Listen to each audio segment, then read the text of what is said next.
Okay, hi everyone. Welcome. Thank you for making the time to be here this evening. Now, Friedrich Nietzsche said, "No one can build you the bridge on which you and only you must cross the river of life. There may be countless trails and bridges and demigods who would gladly carry you across, but only at the price of pawning and forgoing yourself. There is one path in the world that none can walk but you. Where does it lead? Don't ask, walk." Now, what this means to me is that you and only you are the architects of your journey. And your journey is not about dreaming or trying to find shortcuts, but about doing and experiencing it for yourself. Now, tonight, I want to start with a story that I recently read. The writer, Erin Brooke, who hails from Ontario, Canada, shared her experience while riding the train home just a few stops from her station. And she was approached by an 18-year-old girl who suffered from epilepsy and was about to have a seizure. Now, I'm going to read a story to you in her own words. She says, "I met a girl on the train last night. I was on my way home after work. It's about 10 p.m. and the subway is pulling up to my stop. I've been stressed about my own stuff for days now, and I'm in my little bubble, and just as I stand up, the girl across from me starts talking. She had been looking at me, and I hadn't really noticed. Her lips were barely moving, but I took out one earbud and I said, 'Pardon.' And she said, 'Are you getting off soon?' And I said, 'Yes.' The train was mostly empty. But then I noticed she was holding a laminated sheet of paper out. At the top it said, 'My seizure plan.' I blinked at it and then looked up at her. 'Are you having a seizure now?' I asked. 'No, but I'm about to.' She looked down at the monitor on her finger. 'Can you sit with me until your stop?' she asked. She mentioned her stop was 3 stops away. I asked if she would like me to ride with her to her stop. She said she didn't want to bother me. I asked what she would do when I got off. She kind of shrugged and said, 'Ask someone else, maybe her. She looks nice. Can you ask her for me?' And then she ceased. She had already moved her purse out of the way and folded her scarf in a place to catch her head as she slumped over. I sat next to her and read her seizure plan. She's 18. I check my phone and start timing her seizure. I sit down. My stop comes and goes. The seizure plan paper is like an anchor. It says what to do, what not to do, how long seizures might last, what medication she takes if they last too long, what steps to take if she becomes non-responsive. She comes out after 3 minutes. I tell her I'm just going to ride the subway with her to her stop. And if we miss it, don't worry. I'll sit with her until the end of the line, if need be, and we'll just make the trip back together. She thanks me. I ask if she has a medication on her. She says she has one left. She mentions that she needs to get a prescription refill. I say prescription refills are so annoying. She nods a bit, tells me a little bit about how the monitor on her finger works, and then seizes again. I go back to reading the seizure plan. I've already read it, but it's an anchor. It says that she gets these seizures 1 to 4 times a day, and each episode lasts 10 to 60 minutes. Just think about that for a second. Think about being randomly, completely vulnerable multiple times a day. And this is just every day. She comes out close to her stop. I ask her if she wants to get off. And she says, "I'm just so tired. I want to go home." The worst thing I could have done to this girl in this moment was call emergency services. She's so close to home. We get off at her stop and sit for a bit. She places her folded scarf on the back of the chair and positions herself just so. She tells me if it gets real bad, I may have to lie down on the floor. And then she seizes again. I put my stuff down and stand so that I can catch her if she slips off the chair. I'm either sitting with her until she's completely ready to get up and walk away on her own, or we're going to move together in shifts until she gets to her front door. There's no way I'm leaving an 18-year-old on a subway platform alone. She just needs to make it up the stairs. She says her condo is right outside the exit. I offer to walk her up the stairs at the very least. She asks if I'm sure and says again that she doesn't want to bother me. We go slow and chat. This is her first seizure today, but yesterday she had 2. We get to the barrier and I say, I'd like to walk you to your building door if you'll let me. She protests again, but not much. I reassure her that I don't want to come inside or anything. I just like to make sure that she gets home safe and I'll leave once she's in the building. A few more times she mentions how tired she is and how close to home she is. Going up these stairs, we keep an eye on her monitor. A train goes by and she covers her ears. Loud noises are a trigger for her. I ask if fluorescent lights are too. She nods. We make it out of the station. She tells me that one of her seizures yesterday happened at the gym. The gym? I don't even go to the gym. And I have way less barriers to either getting to or being at the gym than she does. This girl is just living her life with a laminated paper as her only defense. I walk her to her building door and open it for her. She says, "Thank you for staying with me and getting me home safe." I say, "Of course," and we wave goodbye. Her scarf is draped around her shoulders now. She waves through the lobby window as she walks slowly to the elevator. I have so many feelings, and they keep coming back to that scarf. That's the image I see. How it was pre-folded before she even asked for help. How she positioned herself to fall on the scarf pillow again and again. She was fully prepared to go it alone. I didn't help her, not really. My job was to make sure that no one interrupted her getting to her door. She was just trying to get home. It's not a story about me being a good person. It's not a story about how brave she is, though she clearly is. It's a story about human needs through the lens of disability, and how accessibility is not the same as acceptance or community care. We are taught to call 911 when something looks bad, and we don't know what it is. And if I hadn't heard her, if she didn't have that laminated paper, maybe I would have done that when she started seizing. And this girl, who's just trying to go home because this is her daily life, would have been burdened with loud noises and fluorescent lights, and maybe an ambulance trip further from her destination, and a hospital bill, and who knows what else, when she just needed to go home. This girl has seizures more reliably than I eat breakfast. And she's just out there, living her life as best she can. I'd be lying if I said I didn't think about all the ways she was vulnerable, in public, alone, at night. All the dangers we associate with those things. There is no policy or program structure that addresses the high rates of assault for disabled folks. Sexual violence, violent crimes, domestic violence are all statistically more likely to happen to people with disabilities.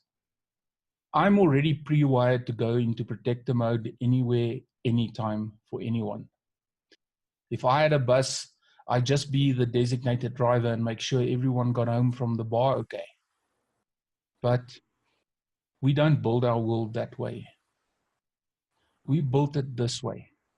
We built a world where an 18-year-old who gets seizures 1 to 4 times a day is taking the subway home alone.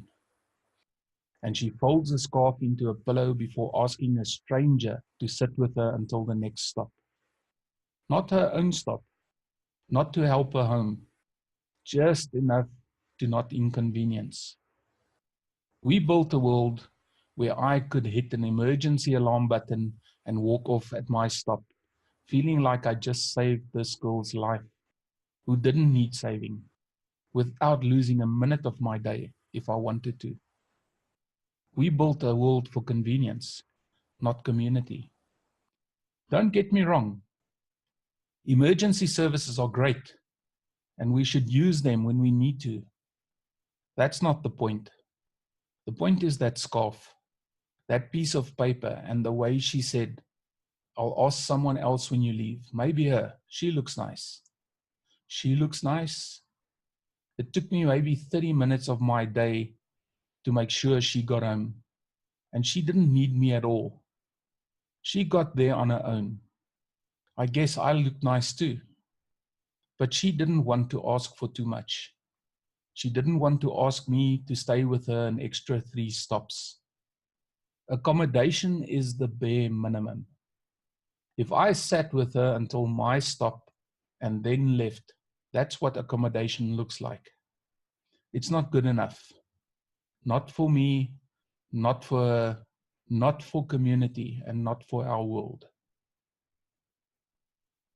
This story stood out for me when I read it as a really interesting and beautiful story. It's the kind of true story that makes us wish that there was an Aaron around when life gets challenging for us. What stands out for me about this story is the emphasis of how the world is built to be convenient, but it's not built for community.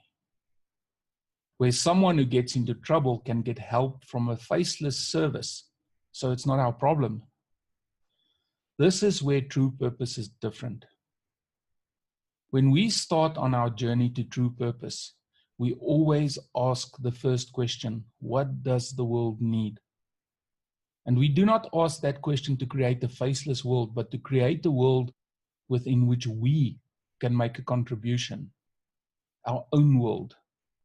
Now, even if our world exists within this larger world, and Erin lives according to her principles in the world, and she does in her world what other people would not.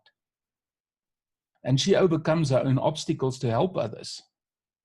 Which brings us to our discussion tonight. Now, if we look at this graphic, our topic for tonight is the road of trials as part of the hero's journey. And the road of trials exists within the unknown world.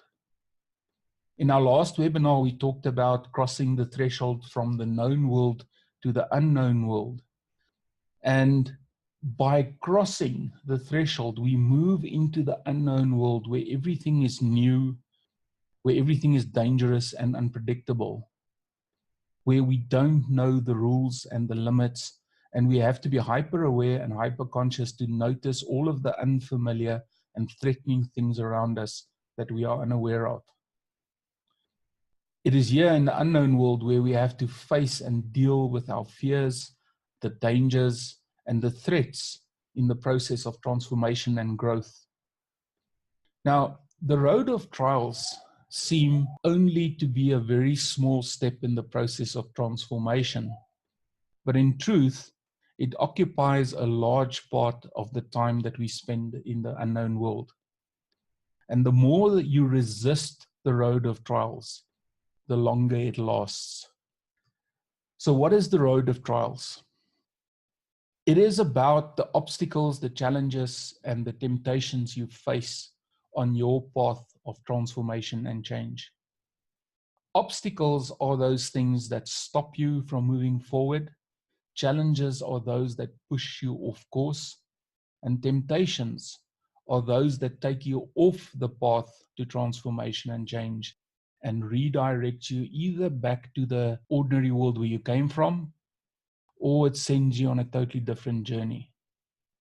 So let us talk about these in a little bit more detail. Temptation are those things that, due to its seductive appeal, causes you to temporarily or sometimes permanently abandon your journey of transformation. It may be a distraction of something that seems fun at the time. It may be the promise of something better, something new. It may be something of necessity or something of circumstance. Some examples of temptations are a new love interest, typically the kind of event that sends the world into a spin and everything else comes to a standstill, often changing it forever, so much that you feel obliged to abandon much of what used to be important. Or if we look in work life and career, that new project at work that seems so much more exciting than what you are doing now. So you pay attention to that. You get caught up in that. And you end up never building your old project into what it could have been.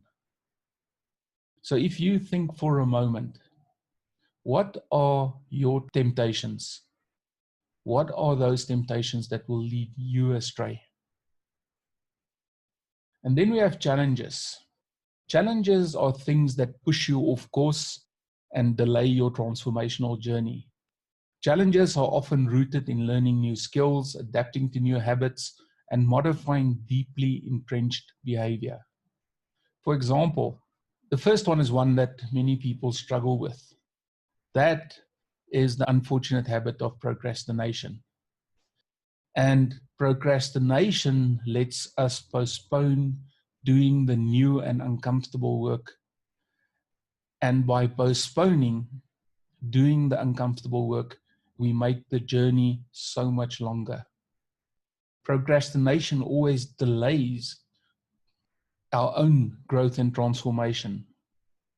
And eventually, if you delay it long enough, it grows like a temptation, and it may nudge you to abandon your journey altogether. Another example, simply carrying mental baggage. Often we resist learning by continuously referring and checking against what we already know. And we do it so much that we actually start closing ourselves off to new learning. And it often slows down the speed at which we allow ourselves to grow and move forward. Challenges always present itself as things or habits that slow down your growth and transformation. And then finally, obstacles. Obstacles are those things that present itself as barriers that has to be overcome in order for you to move forward. Some examples are also a very common one, financial obstacles. Sometimes the lack of funds may bring your journey to a shuddering halt. And I can share a personal example of that. On my own personal journey, I have had to stop progress on a project that was key to my own personal journey, and I had to let it wait for months while I had to pursue other work to pay the bills and build up the reserve so that I could continue with my dream. And this obstacle almost killed my transformational journey, because this other work that I did and the guaranteed income that it created for me also created the temptation to abandon my journey. And I almost did for a while. Another example, health. Getting healthy and in shape may be a requirement for what you wish to do. A friend of mine had a dream of becoming a personal trainer, but at the time was more of a couch potato. It needed months of hard work to get to the level of shape and fitness needed to achieve that dream. Then there are time obstacles. The disease of busyness that afflicts so many of us have great potential to sabotage a transformational journey. Not knowing how to say no to more work and assignments, or not prioritizing your own journey, or not putting yourself first in terms of what you can accomplish by when. All of these may lead to postponing and sometimes abandoning your dreams. It's not for nothing that we have an old saying, him that makes shoes go barefoot himself, or in more popular terms, the shoemaker's children always go barefoot. It is very difficult to move forward with your own transformation if you do not prioritize yourself or the time you need for yourself. Which also brings us to other people.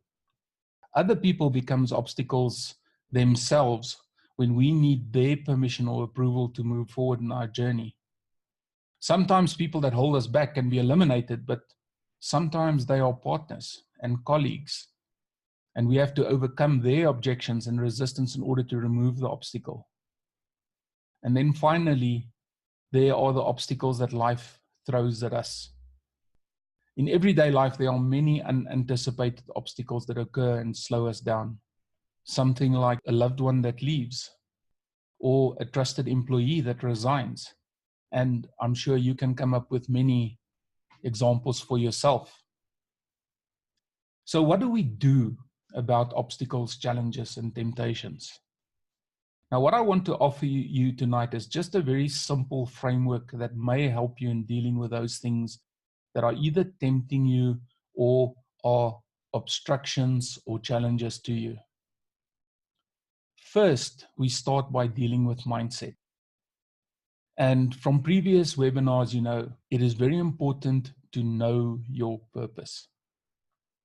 Yeah, and in previous webinars, we actually went through the process about how you could arrive at knowing what your purpose is. Then once you know your purpose, keep on reminding yourself of what your higher journey is about and revisit it often. By knowing your purpose, it gives you a guidepost that anchors you to what your ultimate reason for being is. And measuring everything that arises against your purpose will clearly show you what to pursue and what not. So the first part of the first step is about knowing your purpose and constantly reminding yourself. Then we set intention. Intention is a lens that we create on the world outside of us. Intention creates a receptive state, but it also gives you direction. A good and positive intention frames your outlook and your experience. When you are looking at obstacles and challenges from a positive and grateful frame, it enhances possibility and it greatly reduces fear and negative emotions. We have spoken of this previously in webinars. We also spoke about practices like the morning meditation and the evening reflection to connect you to your daily ambitions and align those daily ambitions with your purpose. And if you cannot remember that conversation, ask me about it at the Q&A portion of this webinar, because those are very important practices, not only to reaffirm your purpose, but also to set your intention. Now, temptations viewed through the lens of purpose and intention often reveals themselves for the empty thing that it is. And it becomes very easy to discard it or at least avoid it. With obstacles and challenges, there needs to be a little bit more work. In his meditations, the Emperor Marcus Aurelius wrote, "Our actions may be impeded, but there can be no impeding our intentions or dispositions. Because we can accommodate and adapt, the mind adapts and converts to its own purposes the obstacle to our acting." He then concludes, "The impediment to action advances action. What stands in the way becomes the way." Now, these are very powerful words, because in essence, he says to us that the obstacle or the challenge that we face becomes the way. And by accepting it and working through it, it becomes the journey that you are on. So the next question is, how do we do this? And that brings us to the second part of our framework. And it starts with a question. what is the obstacle or the challenge really? When obstacles or challenges present themselves, we often generalize what is happening into a category that makes sense to us.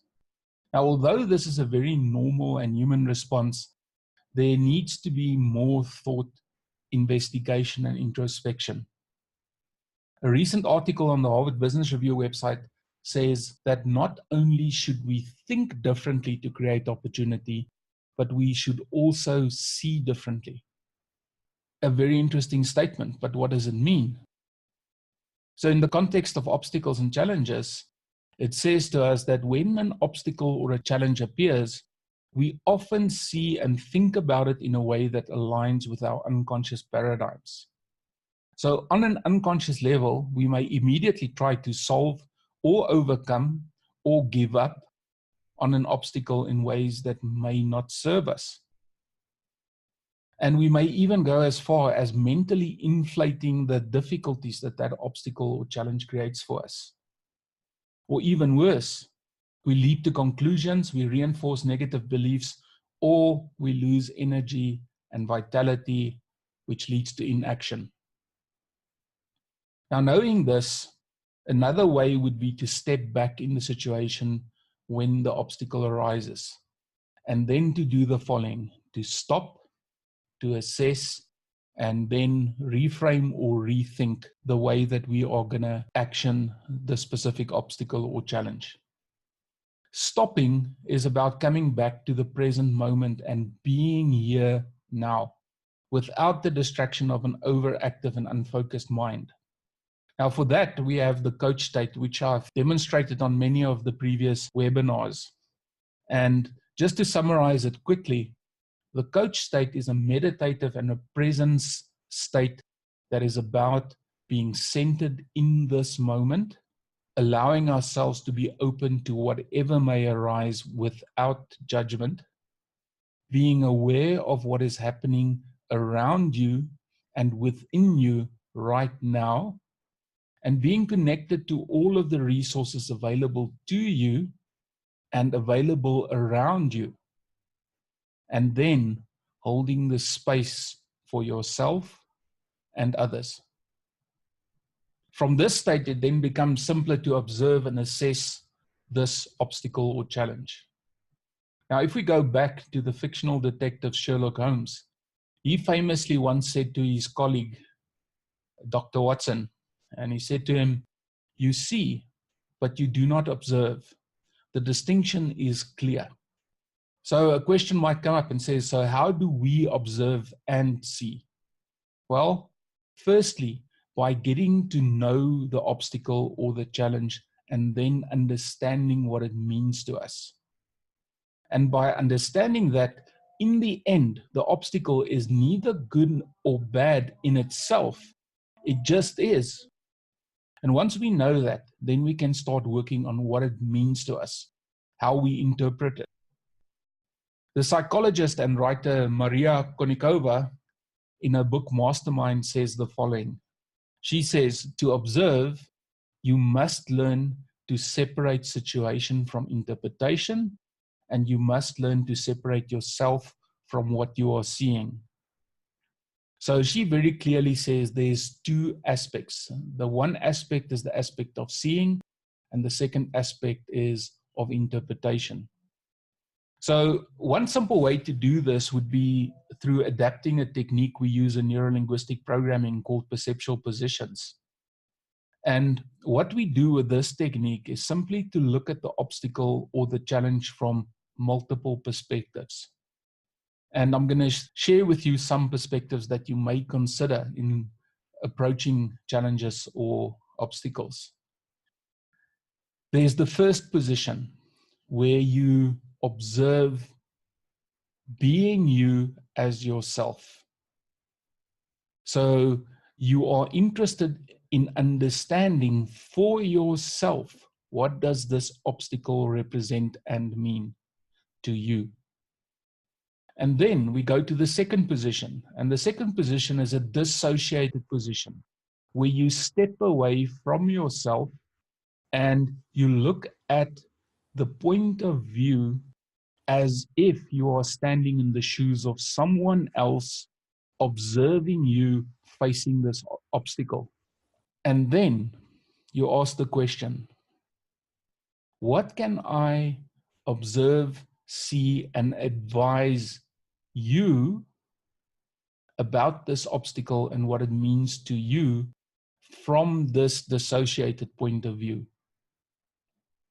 And then we get to another perspective, the third position, which is dissociated even further. And in this position, it's almost like you step into the shoes of an observer looking at you facing your obstacle and interacting with you in the second position, offering opinions about that obstacle.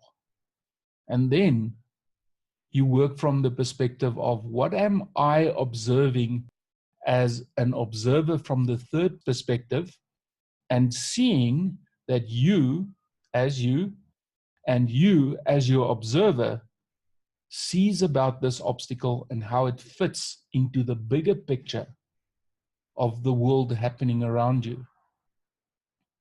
And then you might even take it further and say, what am I from this third perspective learning from the interaction between you and your observer? Now, what the different perspectives of the perceptual positions give you is a measure of objectivity as far as it is humanly possible. There are lots of people that will argue that it's impossible to be objective. But as far as we approach objectivity, this is probably the closest you'll come to being able to step away from yourself and view the world from other perspectives. Then we go on to reframing. Now, reframing is essentially looking at an obstacle and then either changing the interpretation or the meaning of that obstacle or changing the context in which it occurs. And when you change the meaning, you can do it simply by asking a question.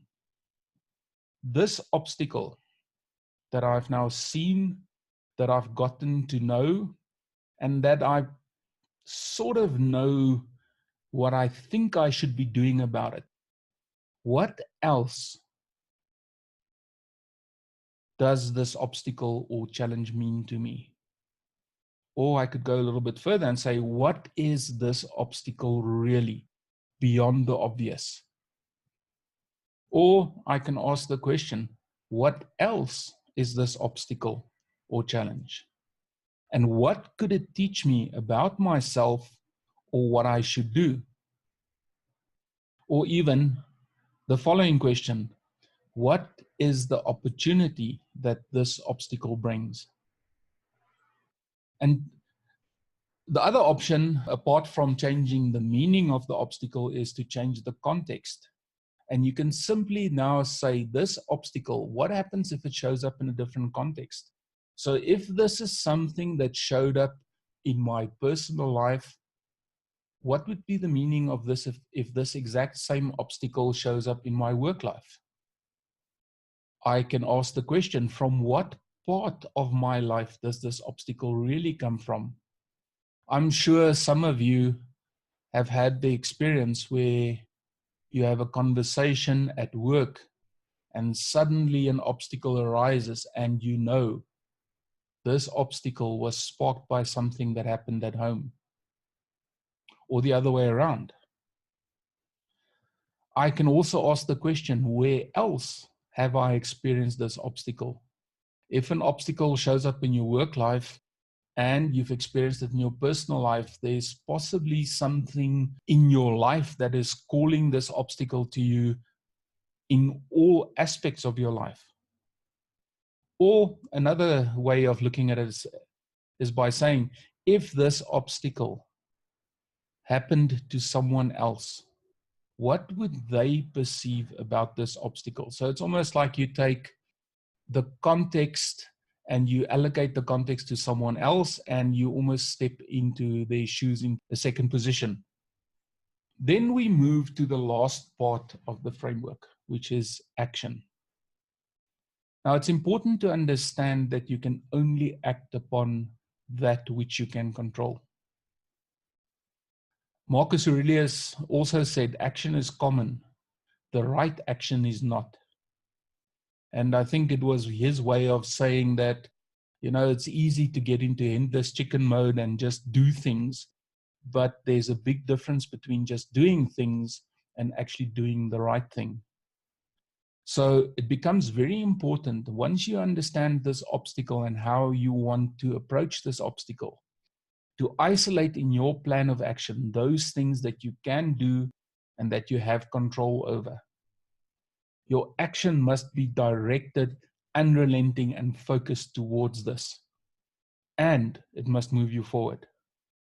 Now, for things not under your control, don't worry about that and don't expend any energy on it. If you can't control it, you can't do anything about it.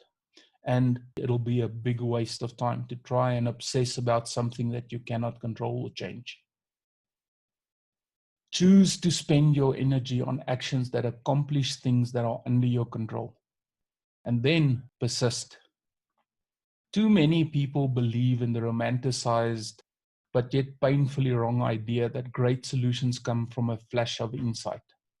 Like with Alexander Fleming, who discovered penicillin in 1928, but it wasn't until 15 years later in 1943 that it came into widespread use. Or Alan Turing, he came up with the idea of the universal computer in 1936, but it wasn't until 1946 that one was built, and it wasn't until the 1990s that computers began to impact productivity statistics significantly. Or, of course, the example that we all are familiar with, Thomas Edison and the 10,000 light bulbs he built before he eventually got it right. Right? No, it's not the flash of insight. It is the slow and constant pressure from all directions, the elimination of hundreds of options, and the slow movement to the solution, ultimately reaching the top of achievement. All of these people, their genius, the real genius, was their doggedness, their grit, and their staying power. So what I want us to do is to just try this for ourselves. Now, as usual, we will do this as a meditative exercise. So you are welcome to do it taking notes, or you could just simply sit back, relax, and close your eyes and just reflect within on the exercise that I'm about to take you through. So as you are sitting there, maybe just get comfortable. Just take a deep breath in and out and settle down and relax. And then just for a moment, consider your purpose. And it's okay if you don't immediately know what your purpose is. Or if your purpose is still something vague, almost clouded by the mists of time, and is only slowly appearing to you. There might be a little flash and you might not be sure what you actually saw. But think about what your purpose could be. Your reason for being. And once it comes to mind, now, just decide for yourself that you will do this exercise with positivity and gratitude. Being grateful that you have this time to spend becoming more, achieving more, living a life true to yourself. Being grateful that you are allowing yourself this time to grow and expand. And with another deep breath in and out, just focus on becoming centered. Find that space within you where your center exists, and open to this moment and whatever may arise. Thoughts, feelings, being aware of everything going on around you, inside you, connecting to all the resources that you have, all of those resources available not only from you, but from everyone around you. And then holding this space for yourself and all of the people around you, everyone on this call, everyone around you in your home, everyone around you on the continent that you are, and even in the world. Now, from this perspective, this moment in time, just think of an obstacle that is currently impeding you. It may be a large obstacle or not. It might just be something that's irritating you, or something that's holding you back, and you can't take that next step. Just let that obstacle come to your mind. And then think for a moment, what does this obstacle mean to you? What does it do to you?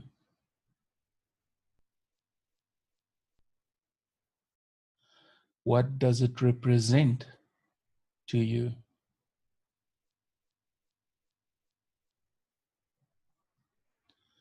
And then I want you to step out of your own shoes and step into the shoes of someone else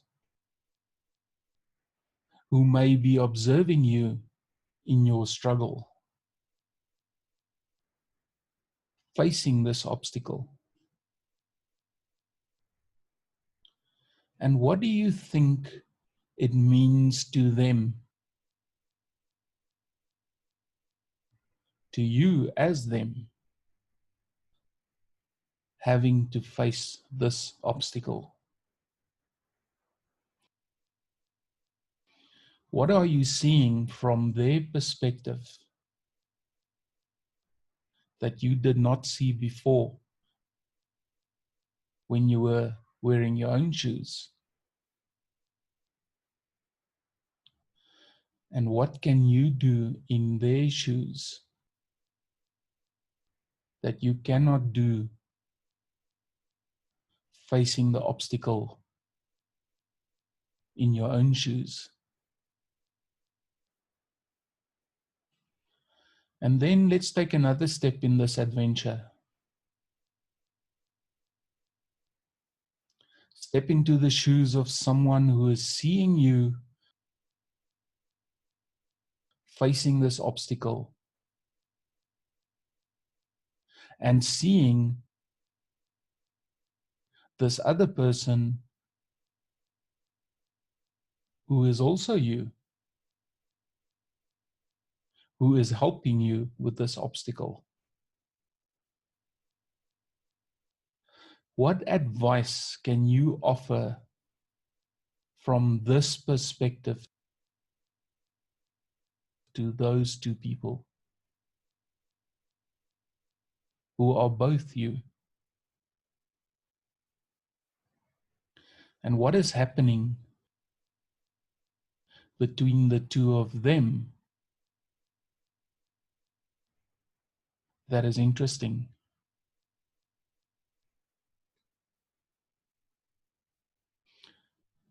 And then decide,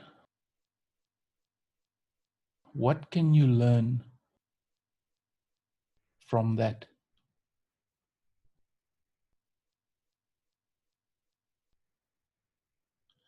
So now I want you to just take a moment to integrate all of this.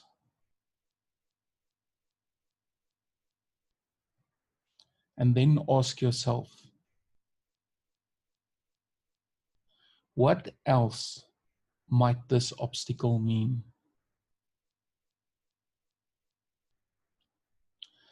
And what has it brought for you to learn about yourself?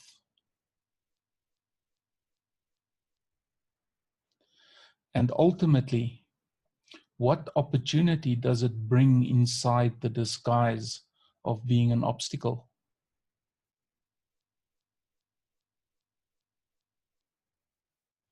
Become friends with this obstacle. Just consider for a moment everything that you can learn about it and from it. And then, what is it that you are going to do?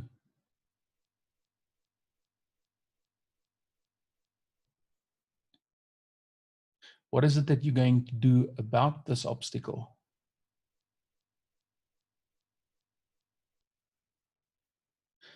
And specifically, I want you to focus on what is that first step that will take you forward. That first step that you'll even commit to doing tonight.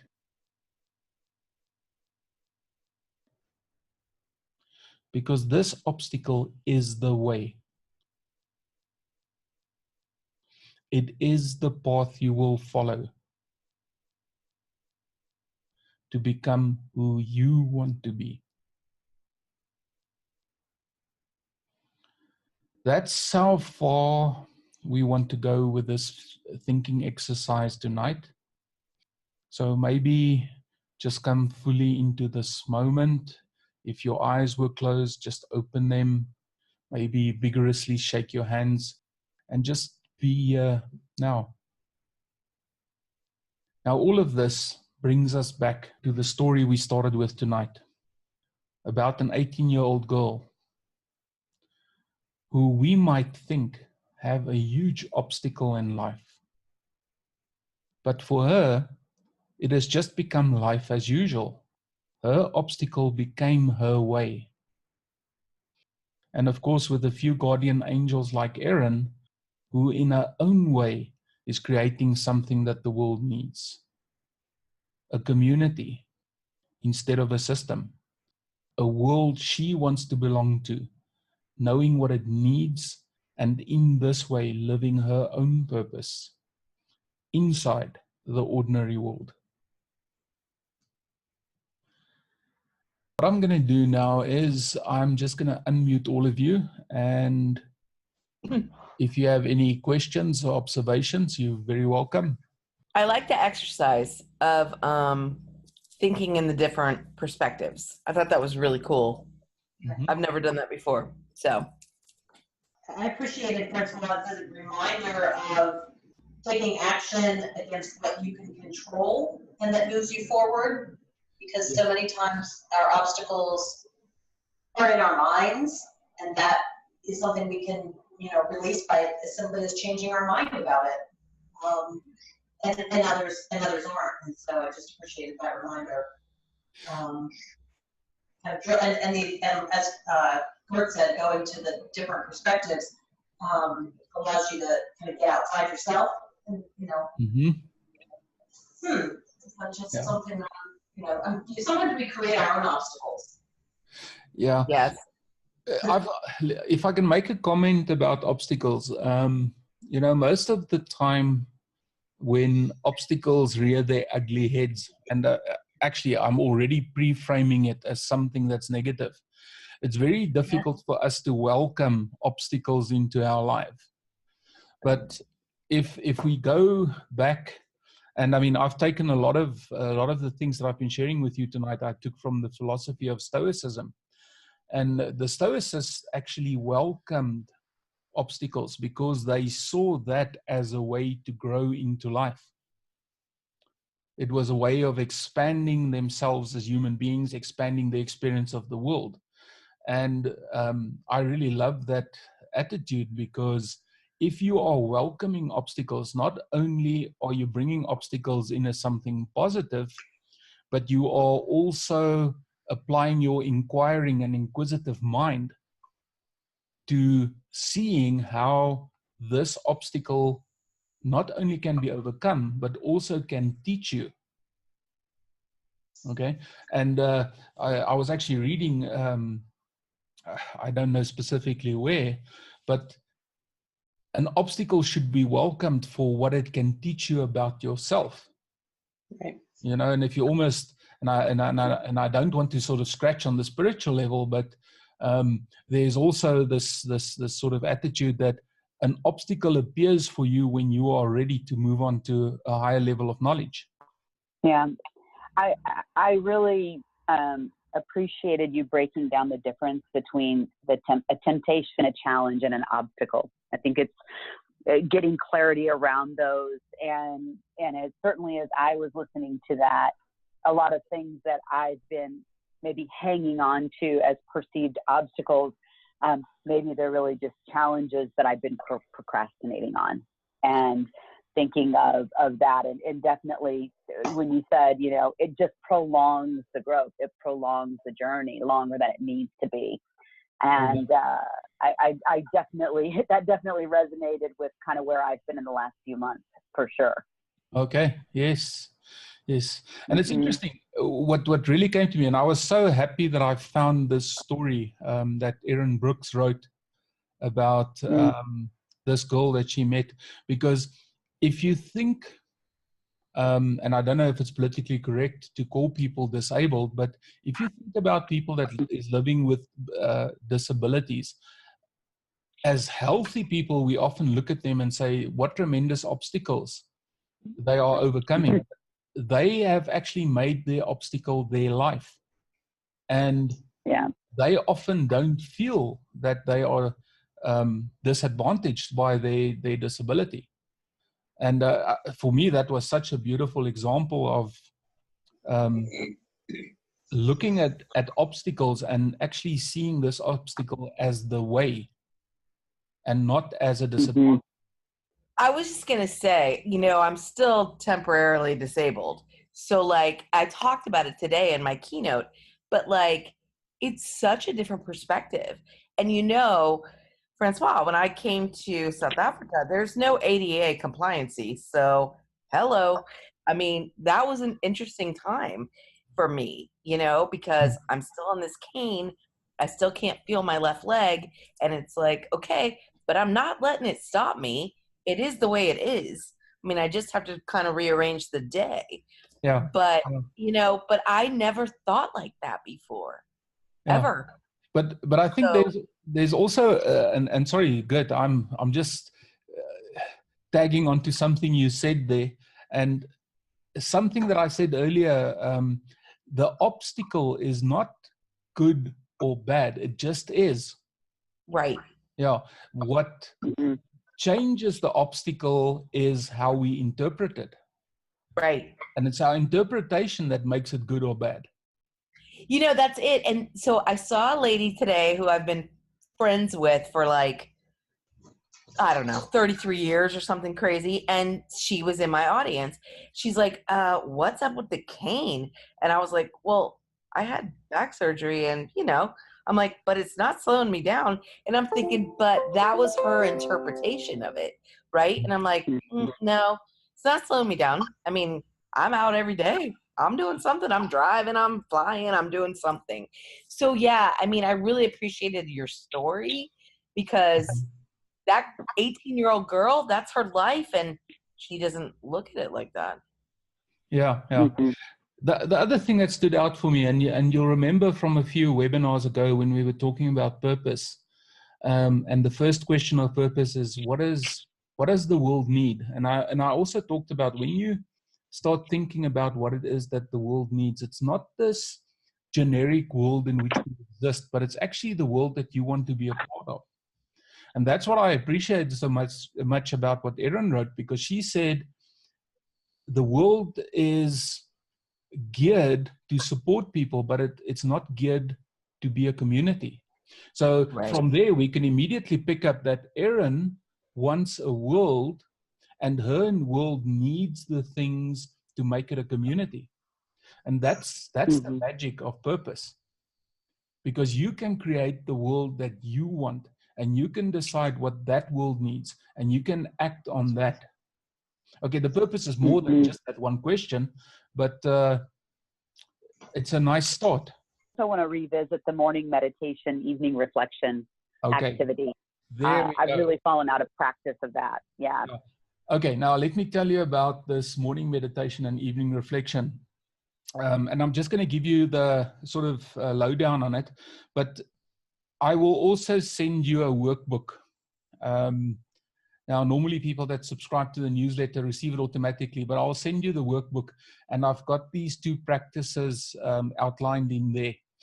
And these are practices that also comes from the philosophy of Stoicism. And it basically said in the morning you have a meditation.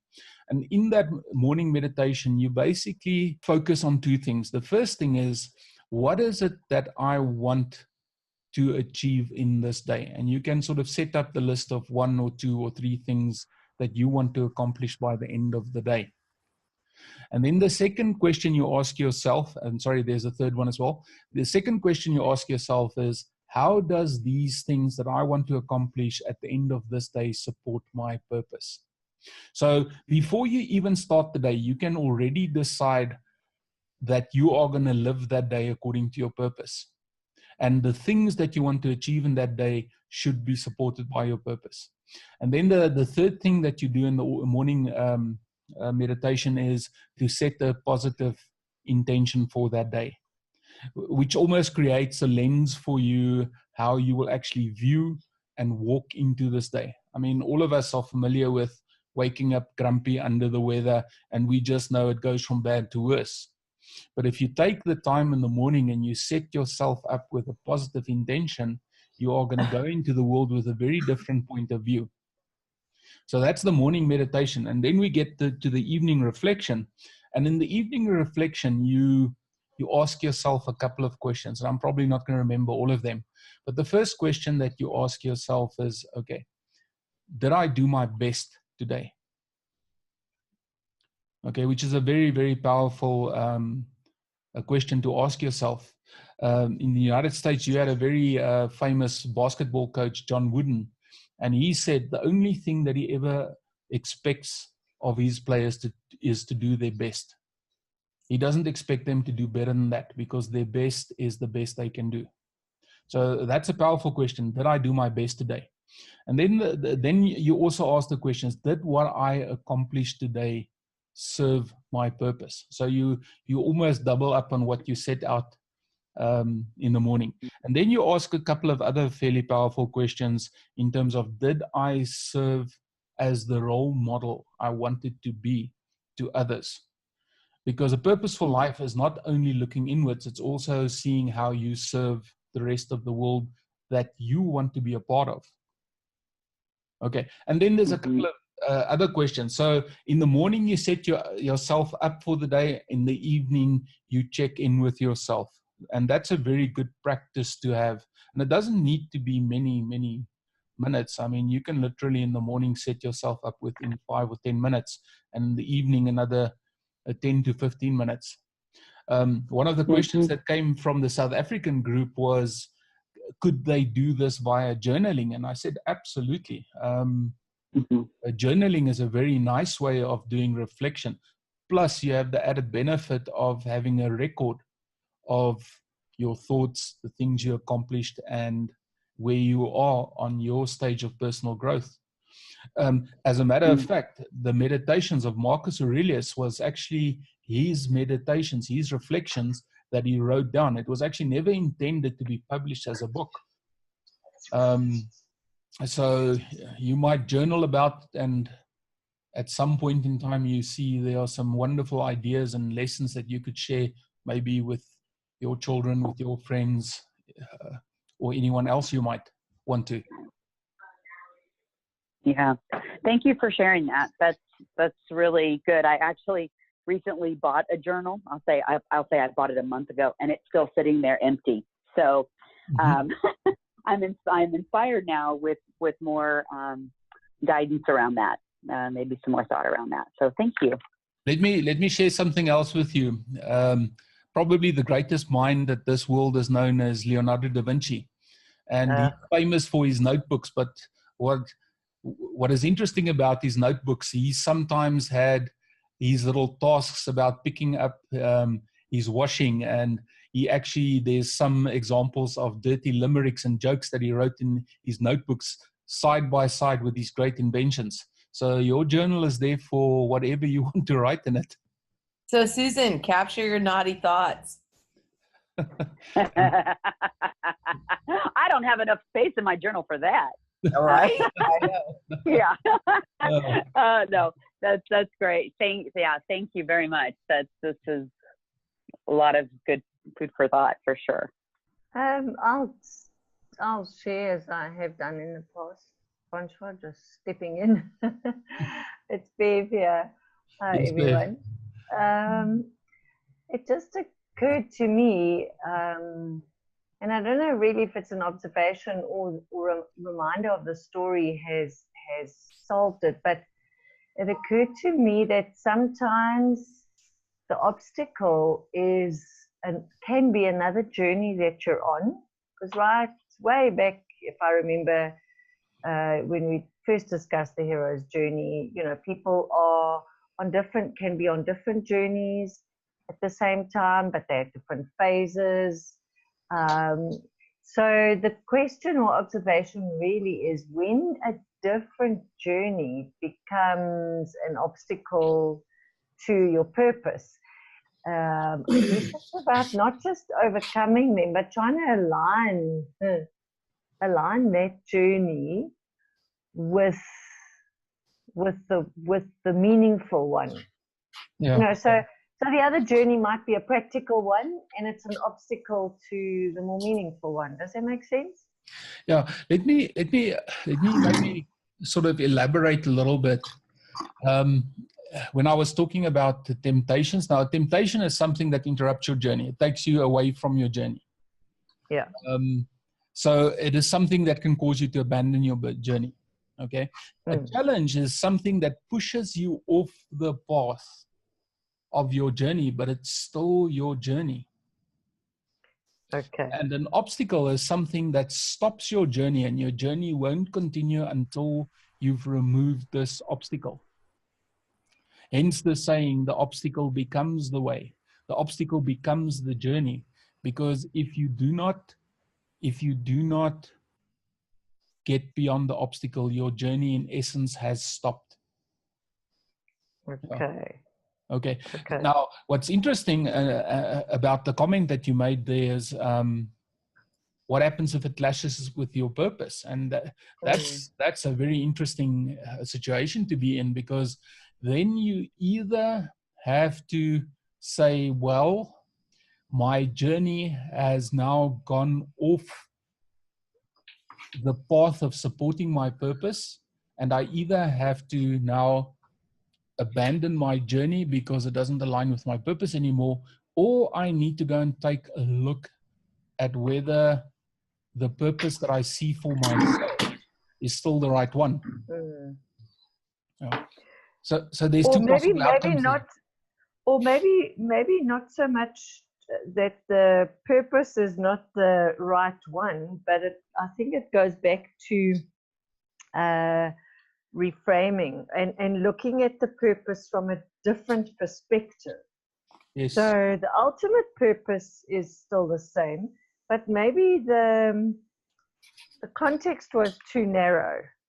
Yes, but this is exactly it. Because I've done a couple of workshops of these purpose workshops with people, and there's this tendency to romanticize your life purpose. There's this tendency to make it something different from what it is, and the reasons for that is varied. Some people are just ashamed that their purpose seems so simple. Other people, they want to make it this massively impressive marketing statement about their life. Yeah. And then at some point you sort of run into the situation where you actually find out that what you stated your purpose to be and what it really is very different. Now, I'll give you some clues there, because if you are acting in alignment with your purpose, life just seems natural. I mean, if we look at the story about Erin, I mean, she sets herself up as a protector. She says that she had a bus, she'll drive everyone home from the bar. And she just naturally fell into this role of protector over this young girl on the subway train.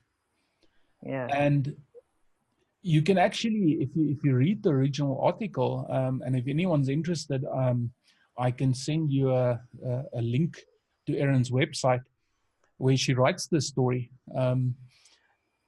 You can see that she also has this yearning for a better world, a world that she wants to be a part of, a world that's not focused on a system that, even though it works, but she wants a world of community where people actually help each other and there's connection.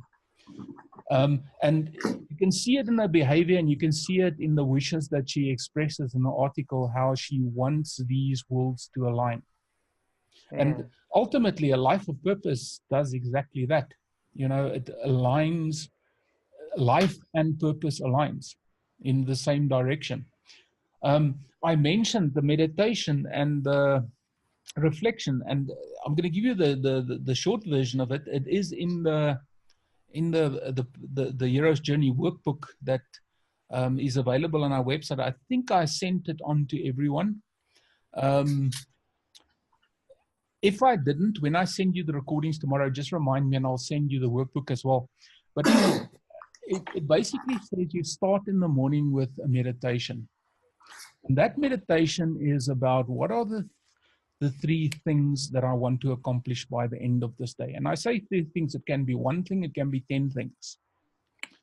But the whole purpose is to, in the morning, start with a meditation and say, what I want to accomplish in this day is.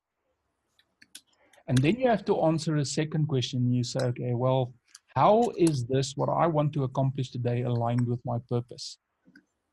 Then you go to the third thing in the morning meditation, and that is towards intention, and says, okay, with what intention am I going to be in this day? Am I going to be open and grateful for this day? Or, I know what it feels like waking up late on a winter's morning, being cold and grumpy, and then you don't tackle the day in the best way you can. So that setting of the intention in the morning is very important. And then in the evening, there's the reflection on what did you actually accomplish in that day. Okay. But the reflection goes a little bit further, because it actually looks at, did you do your best? Did you serve as the role model that you wanted to be for others? Did you stick and do the things in alignment with your purpose? And there's a few other questions. It's in the workbook. So by doing that kind of practice on a daily basis, your life also starts flowing into a very, very clear alignment between purpose and action, and between purpose and living. And the moment that you start seeing that what you are accomplishing during the day are not serving your purpose, or that your purpose needs to expand, that's what you do. And from the beginning, I think from the very first webinars that we were together on, I've always said your purpose is something that is over time. It's not something that is fixed. Okay, it starts as a point, but then as you are growing as a human being, your purpose will expand as well. Does that help, Bev? Yeah, yes, those are great reminders, especially the morning bits, and to ask. I mean, I do meditate every morning, but it's asking, it's reflecting on that purpose as well. This is a little bit different. I don't know what form your meditation practice takes, but this is actually a meditation practice that it's the kind of meditation practice that Marcus Aurelius himself did, the Emperor of Rome. Okay. So it's more it's more of a Western philosophical meditation than a lot of other meditation practices focuses on spiritual practices, Eastern meditation. So this is just another way of meditating. Yeah. But it's a proactive meditation. It's do you mind do you mind sharing what your meditation practice is?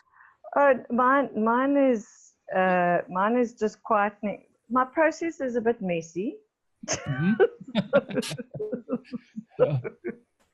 It's quietening my mind often by just drawing first, or drawing or something like that, just to quieten my mind. Sometimes it's a breathing exercise. It's Zen, can be Zen meditation, which gets me in the moment. And then the rest of my meditation is pretty spiritual. It's from biblical readings and other things, and journaling. Yes, of course. So I know that's not meditation, but as I said, the process is messy because it involves a lot of things. Yeah, look, I mean, if you look at the sort of meditations that came out of Western philosophy, a lot of those meditations are meditating. Well, it's actually pretty close to the religious type meditation that you would find in Christianity and Islam. You actually, instead of meditating on a Bible verse or a verse from the Quran, you would actually just meditate on a thought, or you might meditate on a question that you have for yourself. And actually, what you can do is, if you wanted to include this kind of meditation into your morning practice, you could sort of, after you've done your settling down meditation, after you've done your religious meditation, you could sort of just add this to the end of it and set yourself up for the day. And journaling is something that I absolutely love to do, because journaling is a wonderful way of reflection. Yeah. So it's just another form of reflection. Yes. So it's different tools, same purpose. Yes. No, and that helps a lot. And I think what also helps a lot is the reminder that just on another tack is that one's purpose expands over time. Yes. And so it's not singular. So that was very helpful, as usual, Francois. Thank you. If I can just add on to that for a moment, the thing about purpose expanding and emerging over time, it also depends on how well you know yourself. And if you are serious about living a purpose-filled life, what is going to happen is, over time, you're going to get to know yourself a lot better. And by knowing yourself a lot better, you're actually going to start seeing your purpose either change in a certain direction, or the focus is going to become a lot sharper. Yes. So your purpose that emerges over time is sort of a side effect of you getting to know yourself better. Yeah. No, absolutely. Agree. Yeah. It's not for nothing that the oracle said, know thyself. Oh, yes. Yeah. Wonderful. Okay. Wonderful. Are there any other questions out there? Richard, I see you. Tabo, I see you. So, Francois, a great presentation this evening, great webinar. I really enjoyed it. It's a pity I missed your last one. I think it was the connection moving from the old world to the new world, and then I presume it was about choice. Yeah, it was about crossing the threshold. Did I not send that to you? I got it. I did receive it. Thank you. What's interesting is on the road to trials. I think, when you make the decision and you cross that threshold, yes, I think you become very hyper conscious. Your perception becomes at a very high level, and you see a lot of things. And I think a lot of fear comes into it because there's a lot of unknown, be it moving to another country or changing jobs. And I think it's quite important to have the right mindset and the intention, which will carry you across the roads, and it will be the lighthouse that keeps you on your purpose, and being conscious of your purpose. So I think it gave me additional sort of explicit understanding of what's required. Can I create an analogy? You actually mentioned something. Can I create an analogy for you? Sure, go for it. It's like, for example, you and I know this of you, but I think I know this of probably everyone that's on this call this evening. That unease that you start developing at an organization when you work for them, that is the first stirrings of a call to adventure. Okay, and that unease may lead you to start looking. Okay, and you start looking at all the potential other employers out there, all the other jobs that are available. Okay, and now you're starting to answer the call. Okay, but the crossing of the threshold happens when you actually decide one day, today is the day that I'm going to resign. And you write that letter and you hand it in. That point where you actually now cross over from the known world to the unknown world. Because what happens after you resign is unknown to you. And then you show up at your new employer on the very first day, where everything is new, everything is unknown. You don't know the rules of this new company. You don't know the behavior. You don't know the culture. You may have some suspicion, but you don't actually know until you get there. So that is the point in which you actually begin your road of trials. And this is where you have to learn now the new behaviors, the acceptable behaviors, how to fit into the culture. And that normally is a very stressful time. And the more you resist it, the longer it takes to fit in. So that, in a very short analogy, is the road of trials. Very good. Thank you, Francois. Okay. Yeah. And, the interesting thing is, and I mentioned at the beginning of this webinar, the longer you resist it, the longer the road of trials is going to be. And it might take up 80 or 90% of your journey. Okay, up to that point where you decide and say, okay, now I am going to change. I am going to fit in. I am going to become this new being in this new organization. And from then, the change starts happening. The transformation starts happening. Thanks, Francois. It's been a really insightful and eye-opening webinar. It's my first time being on one of these. Yeah, welcome. Welcome, Thabo. It's great to see you here. Yeah, so, I'm on a transformational journey myself, having sort of stopped working last year and effectively getting into an entrepreneurial space and working for myself. Yes. This is something I've always wanted to do. But I think what's interesting about that journey is that I think you touched on, sort of romanticized ideals at some point. That's right. And I think when, even in terms of, working towards something, like,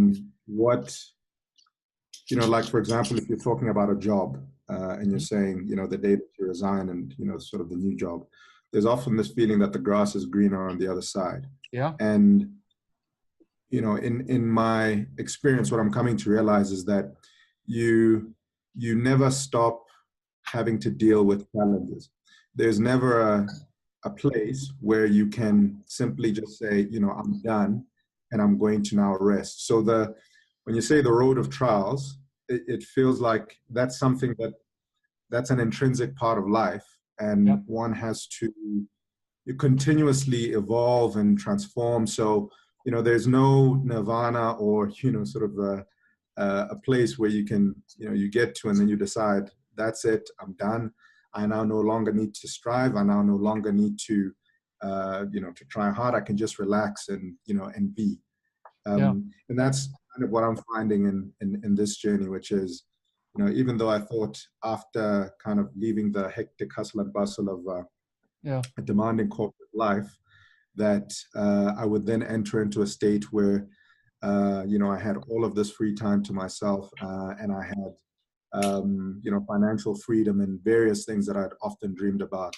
That in itself brings in new challenges. For example, the uncertainty of not being, in a particular role, not having an identity as a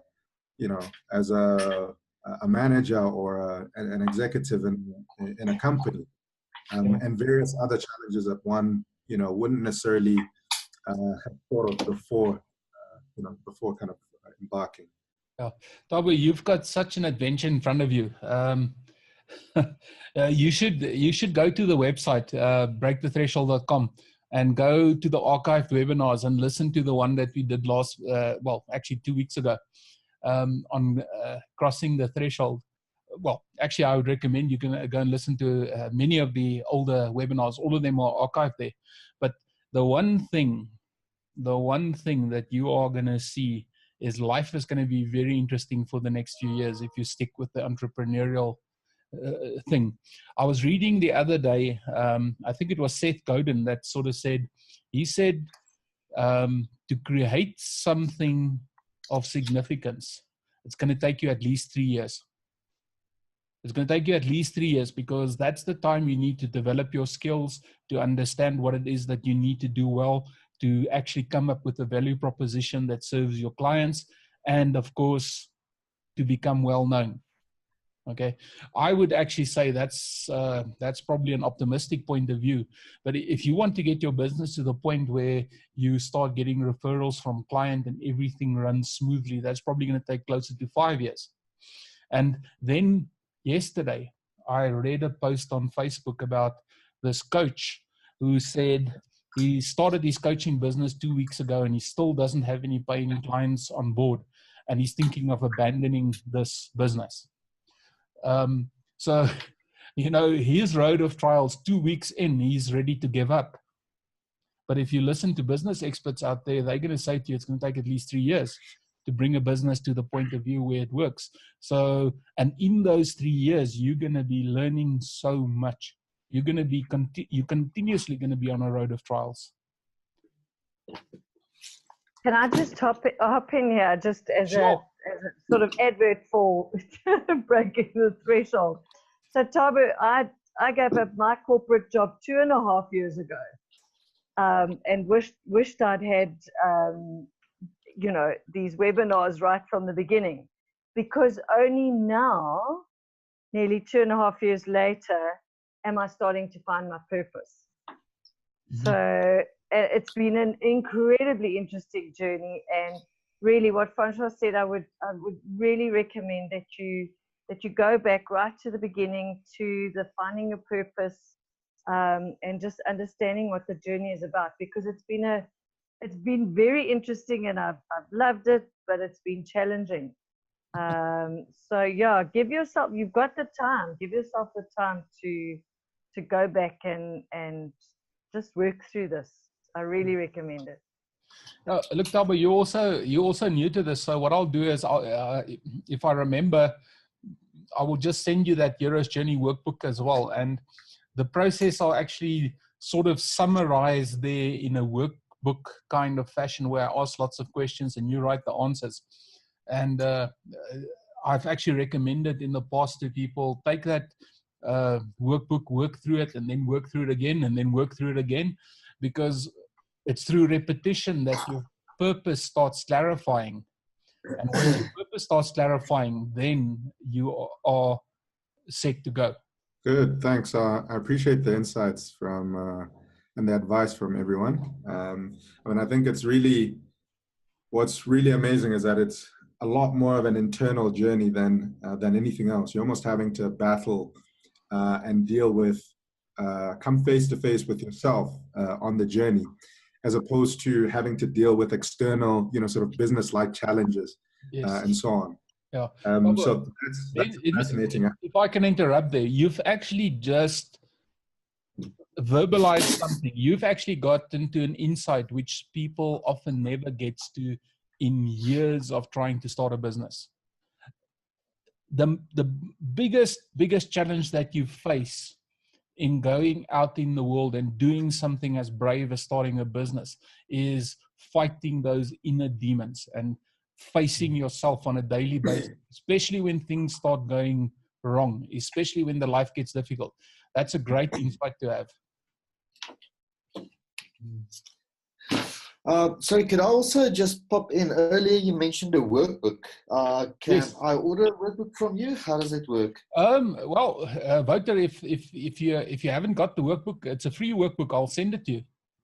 Okay, cool, stunning. Okay, guys, I think let's just move on. So what is next? Our next webinar, called Surviving the Abyss, is going to be on the 29th of May, also at 7 o'clock in the evening. I will send you guys a link to the previous webinars just in case you can't find it. And I will also remember to include the workbook for you. So I think the last thing from me before I sign off, just by the way, if you want to, when I send you the recordings and the workbook, you're very welcome to share that with anyone else that may find it useful. And if there's someone out there that you know that might find benefit from either the recorded webinars or joining us live, please invite them to join us next time. On the website, we've also got details of our training courses and services. So just maybe have a look at that. And if you feel that that's something that you might want to make use of, you're very welcome. Just contact me. So in conclusions, I just want to say thank you very much for showing up tonight. And we can talk about how to survive the abyss on the 29th of May.